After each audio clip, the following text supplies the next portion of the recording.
Gaano na nga ba kagulo ang mundo?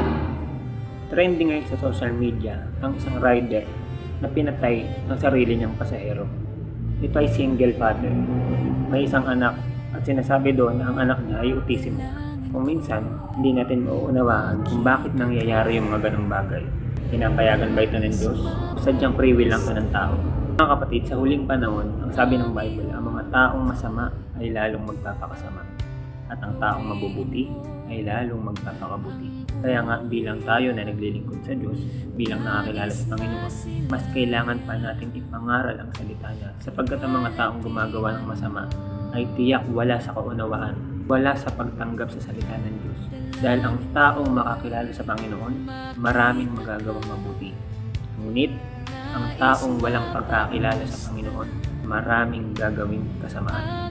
Sa kapatid, ikaw na kinakausap ng Diyos, narinig mo ang salita, ang katotohanan, ipangaral mo ang salita ng ating Panginoong Jesucristo.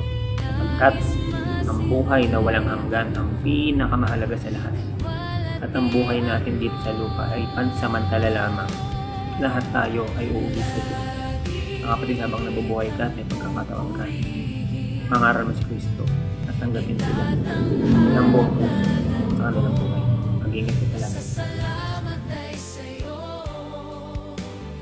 Lagi kang nanaisip. Ikaw lamang, walang iba. Sa puso ko, ikaw lamang, Jesus.